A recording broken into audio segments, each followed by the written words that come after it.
जय माता दी मित्रों, हमारे YouTube चैनल में आपका हार्दिक स्वागत है। मित्रों, जब किसी व्यक्ति के ऊपर तंत्र किया जाता है, किसी तांत्रिक के द्वारा, किसी भगत के द्वारा, किसी ओझा के द्वारा, किसी सोखा के द्वारा, किसी अघोरी के द्वारा या फिर किसी भी बुरी सोच वाले व्यक्ति से, ठीक है, मैं यहाँ पे देखिए मित्रों, ना तो कोई भगत बुरा होता है, ना ही कोई तांत्रिक बुरा होता है, ना कोई अघोरी, ना कोई ओझा सोखा, कोई भी बुरा नहीं होता। बुरी होती है तो उस व्यक्ति की सोच, ठीक है। कोई भी व्यक्ति इस संसार में बुरा नहीं है। बुरा वो कब बनता है? जब उसकी सोच बुरी हो जाती है, जब उसके विचार बुरे हो जाते हैं और जब वो उन्हीं विचारों को धारण करके किसी व्यक्ति का अहित कर बैठता है, ठीक है। उसी कारण से लोग उसको बुरा बोलने लगते हैं। तो यहाँ पर कोई भी व्यक्ति बुरा नहीं है। बुरा, इस दुनिया में अच्छे अच्छे भगत भी हैं, सच्चे भगत हैं और अच्छे तांत्रिक हैं, एक से बढ़कर एक तांत्रिक हैं जो चुटकियों में आपकी समस्याओं को दूर कर सकते हैं, ठीक है। तो कोई भी व्यक्ति बुरा नहीं होता, बुरी सिर्फ और सिर्फ हमारी सोच होती है। और इसमें क्या होता है कि उन्हीं बुरी सोच वाले व्यक्तियों के कारण आपके ऊपर तंत्र छोड़ा जाता है। तंत्र कैसा किया जाता है? समय रख करके किया जाता है कि इतने वर्ष के अंदर आपका सब कुछ बर्बाद हो जाए, इतने वर्ष के अंदर आपकी संतान बर्बाद हो जाए, आपका परिवार बर्बाद हो जाए, घर में कलेश होने लगे, लड़ाई झगड़ा होने लगे, शरीर शरीर रोगों से ग्रस्त हो जाए, जो भी आप काम करो उसमें आपको असफलता मिले, 2-4 महीने आपका काम सही चले, उसके बाद में फिर से आपका काम दोबारा से जीरो पे आ जाए। आपने अगर कहीं से पैसा उठा करके अपने काम में लगाया तो वो पैसा फंस जाए, उसके बाद आपके ऊपर कर्जा चढ़ जाए, कोर्ट केस में आप लोग फंस जाओ, चौकी थाने अदालत में आप लोग फंस जाओ। इसके अलावा आप हमेशा बीमारी में पड़े रहो, आपका शरीर हमेशा खराब होता चला जाए, सुबह आपका उठने का मन ना करे, शरीर टूटा टूटा सा रहे, शरीर के हर अंग में दर्द रहे, हमेशा सर भारी भारी रहे, शरीर भारी भारी रहे, नाभि में आपके हमेशा ऐसे हलचल होती रहे, ऐसे कोई चीज़ घूम रही है। इसके अलावा आपकी अगर आप संतान उत्पन्न करना चाहते तो आपकी संतान खराब हो जाए, ठीक है। तो बहुत सारी चीज़ें ऐसी होती हैं, तंत्र के लक्षण ही होते हैं ये सारी चीज़ें। इसके अलावा शरीर का सारा खून सूख जाए, यानी कि कई बार ऐसा होता है कि खून चूसने वाली चीज़ छोड़ दी जाती है जो हमारे शरीर का रक्त चूस लेती है सारा, ठीक है। जैसे ही आपके शरीर में एक समय के लिए रक्त आएगा, और ये शक्ति ऐसी होती है कि ये शक्ति 6 महीने तक आपको टच भी नहीं करेगी, कभी कभी आपके शरीर में दर्द भी नहीं होने देगी, लेकिन 6 महीने जैसे ही बीतते हैं ये शक्ति इंतज़ार करती है आपके शरीर में रक्त आने का, ठीक है। इतनी भयंकर भयंकर शक्तियाँ विद्यमान है। ये शक्ति इंतज़ार करती है कि कब आपके शरीर में रक्त आया है, और जैसे ही आपके शरीर में रक्त आता है 6 माह के बाद ये शक्ति आपके ऊपर लग जाती है और आपके शरीर का सारा खून चूस लेती है। उसके बाद फिर आपको छोड़ करके चली जाती है, फिर 6 महीने का इंतज़ार करती है, फिर रक्त आएगा, फिर सारा रक्त चूस लेगी। तो ऐसी ऐसी डायनें पड़ी हुई हैं जिनको छोड़ा जाता है तांत्रिकों के द्वारा आपका मारण करने के लिए। इसके अलावा काली हांडी छोड़ी जाती है जो सीधा आकर के आपके ऊपर अटैक करती है, और या तो उसमें आपकी मृत्यु हो जाती है, या फिर आप अपाहिज हो जाते हैं, अपंग हो जाते हैं, या फिर हमेशा ऐसी बीमारी से ग्रस्त हो जाएंगे जो कभी ठीक ही नहीं होगी। अगर आप थोड़े बहुत ठीक भी होगे तो उसके बाद फिर से झटका लगेगा, फिर से आप बीमार पड़ जाओगे। तो मानसिक रूप से विक्षिप्तता आ जाती है, शारीरिक रूप से विक्षिप्तता आ जाती है, मनुष्य विकलांग हो जाता है, बुद्धि से विकलांग हो जाता है, मन खराब हो जाता है, काम बर्बाद हो जाता है, ठीक है। परिवार में एक कलेश का माहौल रहता है, हमेशा परिवार के जितने भी लोग हैं वो आपस में एक दूसरे से लड़ते हैं, एक दूसरे को मारने के लिए दौड़ते हैं, यहाँ तक कि एक दूसरे को मार भी देते हैं कई बार।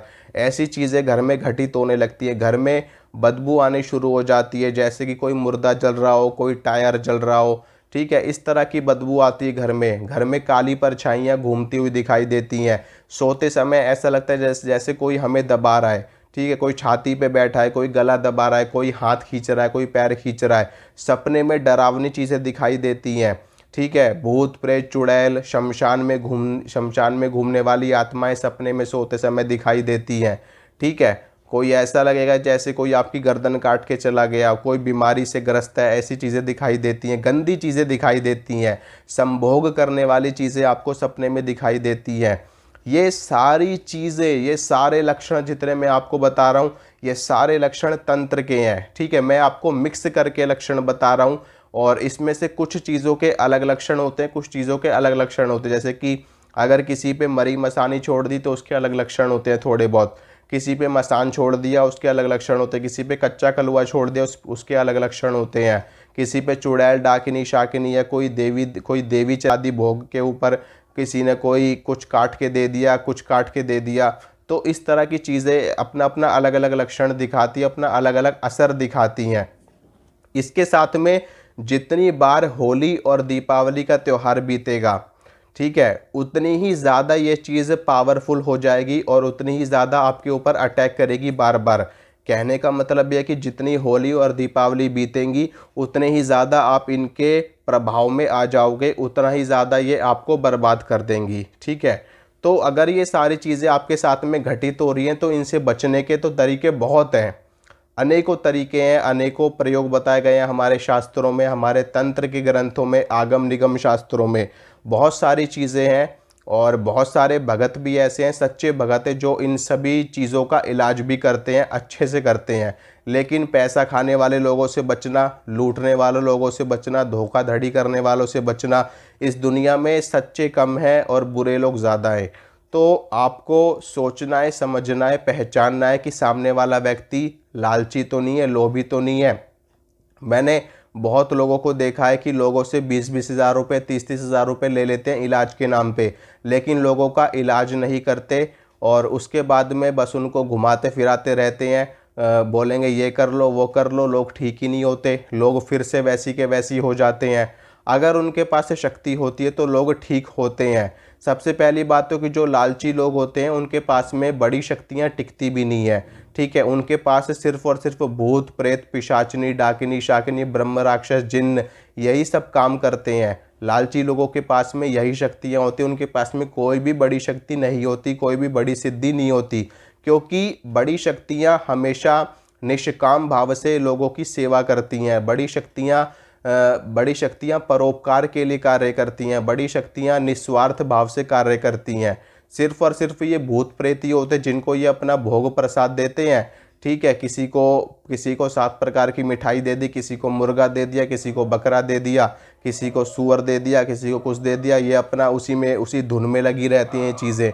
कहीं भेज दिया वहाँ चली गई, कहीं किसी को बुला लिया वहाँ से आ गई। तो इन सब चीज़ों का काम यही होता है, इसीलिए ये लोग भी पैसा खाते हैं लोगों से। तो खैर, सबके अपने अपने कर्म है, जो जैसा कर्म करेगा वो वैसा ही फल भोगेगा। कर्म प्रधान विश्व रचि राखा, जो जस करहि सो तस फल चाखा, सकल पदार्थ ही जग माही, कर्महीन नर पावत नाही। जो व्यक्ति जैसा कर्म करता है उसको वैसा ही फल भोगना पड़ता है। अगर कोई व्यक्ति आपका शोषण कर रहा है, आपको धोखा दे रहा है, आपसे फ्रॉड कर रहा है, तो निश्चित रूप से उसका फल कहीं ना कहीं उसको भुगतना ही पड़ेगा। ये इस ब्रह्मांड का, ये इस यूनिवर्स का सबसे बड़ा सत्य है। ठीक है, हर एक्शन का एक रिएक्शन होता है, हर क्रिया की एक प्रतिक्रिया होती है। तो अगर किसी ने आपके साथ में बुरा किया है तो आप निश्चिंत रहिए, बिल्कुल निश्चिंत रहिए, अपने मुंह से किसी को गलत मत बोलिए बस। ठीक है, आप अपने मुंह से गलत बोलोगे तो उसको 2-4 गालियां दे दोगे ज़्यादा से ज़्यादा। ठीक है, इससे ज़्यादा क्या आप कर पाओगे। लेकिन भगवान की लाठी में आवाज़ भी नहीं होती और व्यक्ति ऐसा बर्बाद हो जाता है ना कि जैसा वो दोबारा से कभी उठ भी ना पाए, ऐसा बर्बाद होता है जब भगवान अपनी लाठी से किसी को मारते हैं। तो आपको कुछ नहीं बोलना किसी को, अगर किसी ने आपके साथ गलत किया है तो कोई बात नहीं, आप भगवान के ऊपर छोड़ दीजिए, ईश्वर उसको स्वयं सजा देंगे, ईश्वर उसको स्वयं दंड देंगे। ठीक है, बस यहाँ पर अगर आप इन चीज़ों से अपने आप को सुरक्षित रखना चाहते हो तो आपको अपने घर के देवी देवताओं को मजबूत रखना है। कैसे? आप जिनकी पूजा कर रहे हो, जिनको अपना आराध्य आपने मान रखा है, उनको उनकी सेवा में आपको लीन रहना है, उनकी भक्ति में आपको लीन रहना है। अपना प्रत्येक कर्म उनके चरणों में आपको समर्पित कर देना है, यानी कि शरणागति में आपको रहना है। जब आप अपने भगवान को, अपनी देवी को, अपने देवता को सब कुछ मान लोगे तो आपका अच्छा बुरा सब कुछ वो देखेंगे। और कोई भी व्यक्ति अगर आपके ऊपर कोई चीज़ छोड़ता भी है तो आपके ऊपर वो चीज़ आने से पहले वो चीज़ आपके आराध्य के पास जाएगी। ठीक है, आपके आराध्य अगर मजबूत है, आपकी भक्ति मजबूत है, अगर आपकी श्रद्धा में दम है, आपकी विश्वास मजबूत है, आपका दृढ़ संकल्प पक्का है, तो आपके आराध्य उस चीज़ को आपके ऊपर हावी होने ही नहीं देंगे। आपके इष्ट आपकी सुरक्षा करने के लिए आपसे आगे खड़े रहेंगे और उस चीज़ को, वो चीज़ जहाँ से आई है उसको वापस उसी के पास भेज देंगे। ठीक है मित्रों।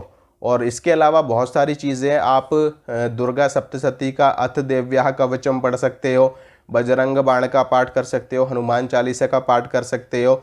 इसके अलावा आप शिव कवच का पाठ कर सकते हो और बगलामुखी कवच का पाठ कर सकते हो। माता महाकाली का 10 महाविद्या का जो कवच है उसका आप पाठ कर सकते हो।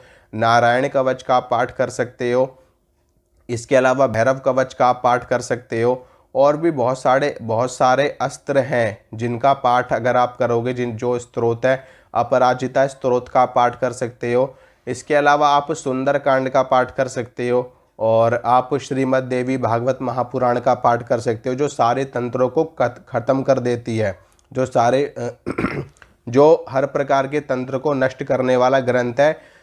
दुर्गा सप्तशती, आप इसका पाठ कर सकते हो। अगर आप इनका पाठ करोगे तो आपके ऊपर किया हुआ तंत्र स्वतः नष्ट हो जाएगा। बस आपको भक्ति से रहना है, श्रद्धा से रहना है, विश्वास से रहना है। तो आशा करता हूँ मित्रों, जो जानकारी मैंने आपको दी आप उससे संतुष्ट हुए होंगे। अगर मेरे द्वारा दी गई जानकारी आपको अच्छी लगती है तो वीडियो को लाइक करना, वीडियो को शेयर करना, चैनल को सब्सक्राइब करना। इसी तरह की जानकारी मैं आपको लगातार देता रहूँगा। मिलूँगा आपसे अगली वीडियो में। जय माता रानी की।